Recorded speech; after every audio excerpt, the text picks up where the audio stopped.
Well, how do you think everyone's managing?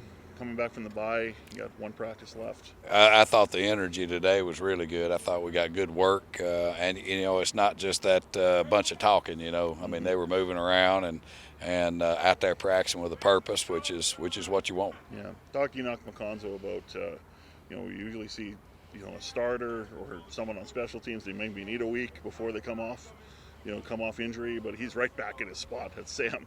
How's he able to do that? Yeah, I mean he's played that position for a long time. I mean he essentially was one of the top leading tacklers in a Division I program in the states. It played really good, at a really good level. So I mean he's a good little player. Just so happens he's one of our Canadian guys that counts in Yeah. our ratio. He talked about the injury. It was in the field house day one.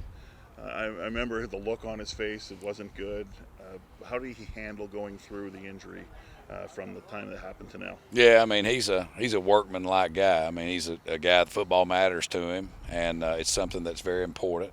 And so he put all the work that he had to do in the training room, and the trainers did a good job with him, and we're glad to get him back. When we talk about on offense, we know Tre is in a maturation phase, and when you look at the targets for Geno Lewis the last two games, I think it's 7. Is that a problem, or is that just the way it goes sometimes? No, I mean it goes that way sometimes. I mean again, he knows what he has, and it's part of the when you start forcing the ball to people. I mean they can roll coverage, and Mm-hmm. if they know that you're going to a certain guy and that's what your intentions are. I mean it's pretty easy to roll a guy over top and double team him. So, which we've done a lot in the past. So I mean it's just a matter of just run the plays that are called. And it'll come to you.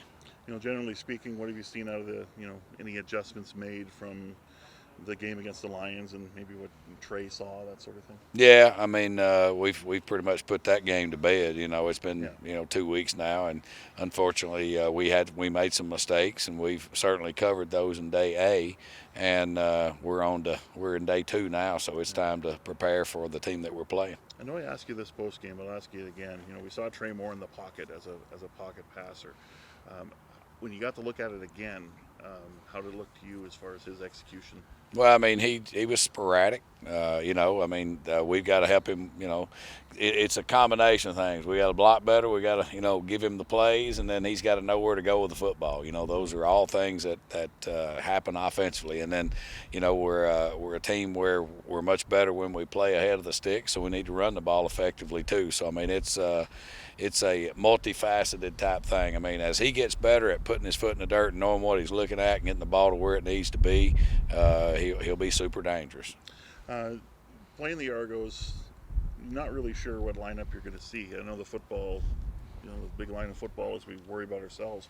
Is it though tough to worry about at the same time who you might or might not face? Well, you got to fully expect that you're going to see the full boat. I mean, it's the 150th anniversary or whatever it is over there, and I mean, I expect them to try to do as good a job as they can and have as good a look. And they didn't play their guy last week, so I would assume we'll get their starting quarterback. Emeke Egbule came in a real tough situation. How did he grade out, and what's the ceiling for him? Yeah, he's a good football player. There's no doubt about it. I mean, he's good against the run. He's good against the pass. I mean, he's not the biggest guy in the world, but he played with tremendous leverage. And there was one particular play against an offensive tackle that he took on the base block, knocked the guy on the ground, and made the tackle. I mean, he's a really more explosive than what you would think. Pretty tough situation to go into. He just found out game day, right, that he was going to play? Yeah, he found out game day he was going to play, and he did a real nice job of not only playing but knowing what to do assignment-wise. All right. Thank y'all. Thanks, Chris.